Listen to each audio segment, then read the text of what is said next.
Assalamualaikum warahmatullahi wabarakatuh. Kami akan mempresentasikan Big Data, membangun data lake dan ETL untuk analisis farmasi. Adapun kelompok kami, ada Ryan dan juga Wildan Mukarobin. Di sini kami menggunakan dua dataset yang sama-sama membahas mengenai obat. Dataset pertama berisi kurang lebih 250.000 data, sedangkan dataset yang kedua berisi 11.000 data. Dataset pertama yang akan kami ambil adalah nama obatnya dan juga set efeknya. Sedangkan dataset kedua yang akan kami ambil nama obatnya, set efek dan juga manufaktur. Sini kami akan mengambil dataset ini menggunakan script dari Python yang akan langsung kami masukkan ke dalam MongoDB. Baik, ini adalah script Python yang kami gunakan untuk mengekstrak data dari Kaggle ke dalam MongoDB. Di sini data dir-nya adalah data row yang nanti akan jadi browse kita.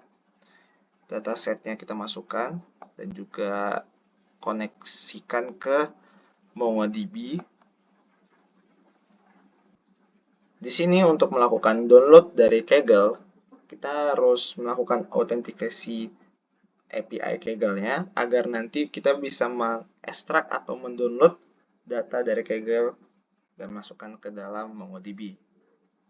Setelah itu, kita langsung saja ke function load to Mongo, di mana nantinya data Kaggle itu akan disimpan ke dalam Mongo sesuai dengan kolom name di sini yaitu Medicine Raw sesuai dengan foldernya. Foldernya di sini saya set untuk berapa jumlah datanya. Di sini ada yang 250 dan juga 11.000. Untuk tampilannya nanti di MongoDB akan seperti ini. Di sini ada Medicine Raw yang 11.000 dan yang 250.000 data.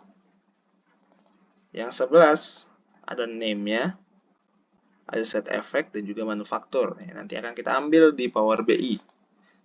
Sedangkan yang 250 ada name, set effect dan juga substitute-nya. Setelah datanya ada di MongoDB, baru kita masuk ke konsep data lake.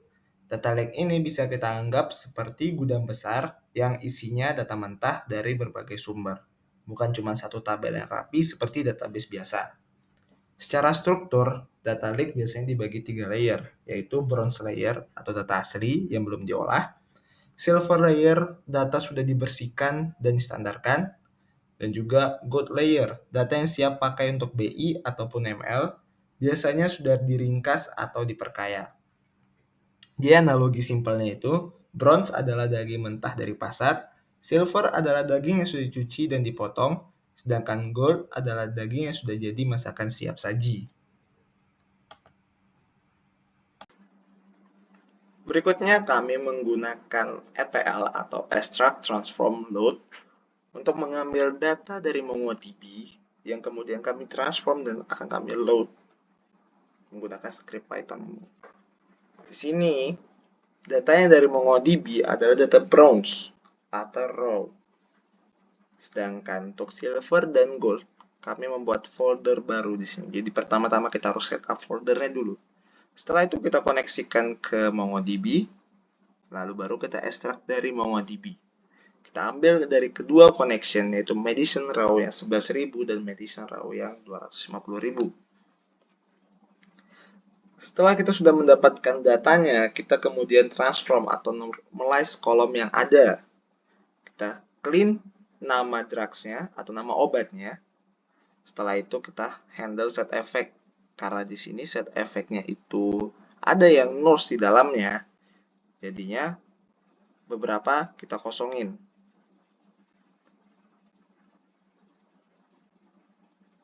Kita juga harus menghapus duplikat-duplikat yang ada di dalam kolom. Juga kita menghapus beberapa row yang ada empty-nya atau nilai nulls supaya lebih normal atau lebih normalize.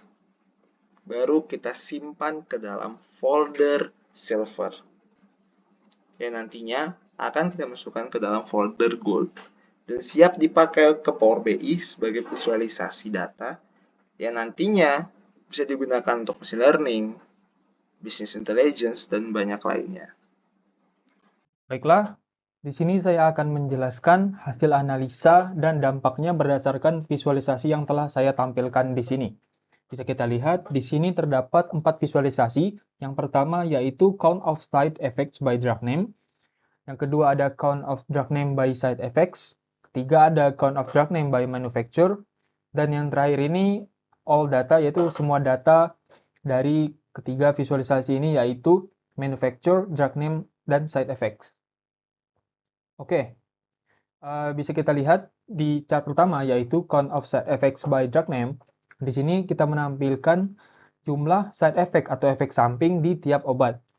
Dan di sini bisa kita lihat obat bernama Balila itu menghasilkan efek samping yang paling banyak, yaitu sebanyak 42 efek samping, dengan sisa obat lainnya yang semuanya sama menghasilkan 35 efek samping. Walaupun masih ada banyak sekali obat yang menghasilkan efek samping lebih sedikit. Bisa kita coba filter saja. Kita bisa lihat di sini banyak sekali sebenarnya obat yang menghasilkan efek samping sangat sedikit, yaitu hanya satu efek samping saja. Nah, efek-efek samping ini apa aja? Kita bisa lihat dari tabel atau chart di samping.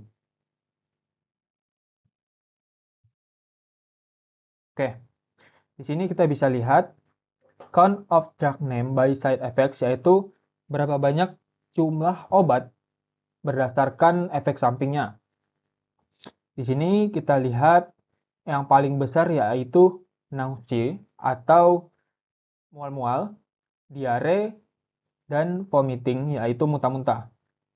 Untuk nausea sendiri itu sebanyak 140.889 jenis obat yang menghasilkan efek samping ini. Untuk diare sebanyak 124.902 jenis obat, dan vomiting sebanyak 89.844 obat yang menghasilkan efek samping ini. Dan disusul oleh seperti headache atau sakit kepala dan dizziness atau pusing-pusing.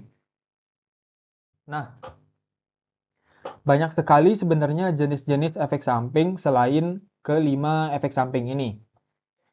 Dan perlu kita perhatikan jika standar obat yang baik atau tidaknya itu tidak hanya dilihat dari jumlah efek sampingnya saja, tapi perlu kita ketahui efek sampingnya itu apa dan seberapa besar manfaat yang kita dapat.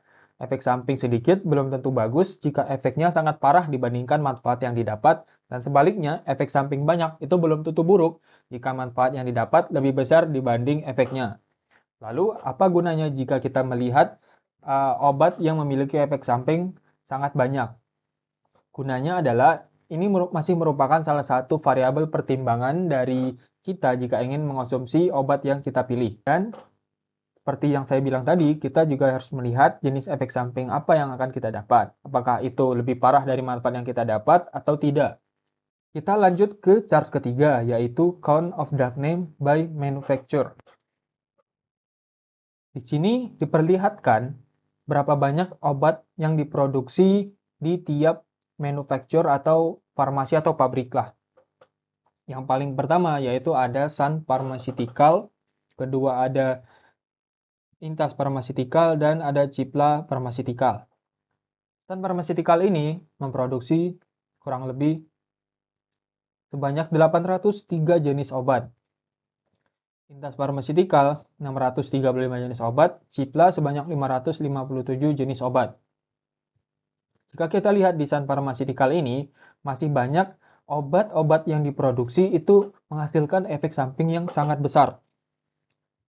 Sebenarnya sama halnya dengan Intas Pharmaceutical dan Cipla Pharmaceutical, walaupun efek sampingnya mungkin lebih sedikit daripada obat-obat yang diproduksi Sun Pharmaceutical ini.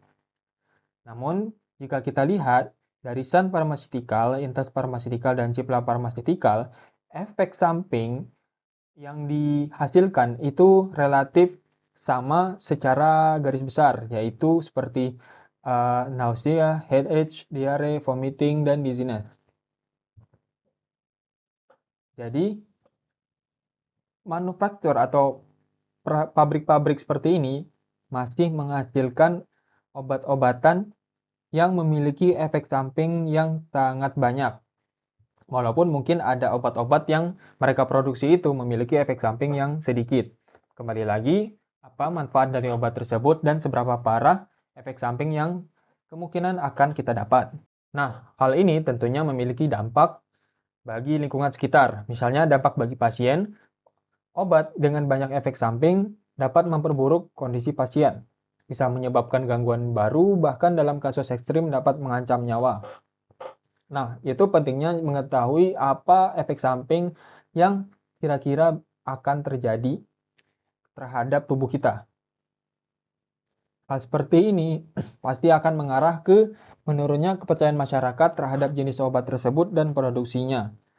Jadi, jika kita mengkonsumsi obat, baik yang efek sampingnya sedikit atau tidak, jika keduanya itu menghasilkan efek samping yang parah, lebih parah dari manfaat yang didapat, tentu ini akan menjadi kontroversi yang menimbulkan menurunnya kepercayaan masyarakat.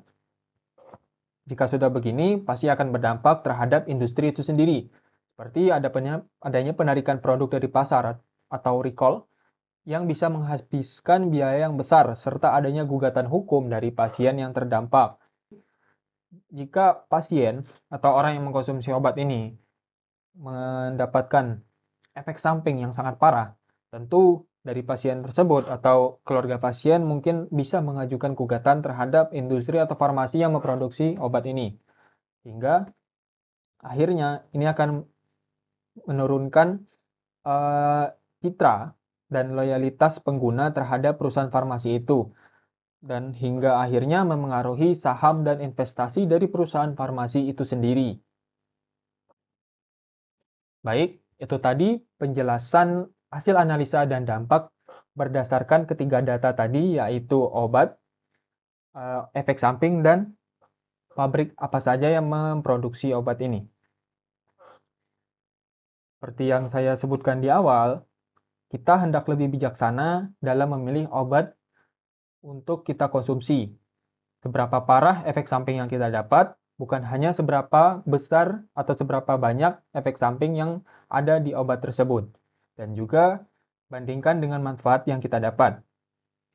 Semoga video kali ini bisa menambah wawasan dan cara pandang baru para penonton terhadap bagaimana kita seharusnya memilih obat yang baik untuk tubuh kita.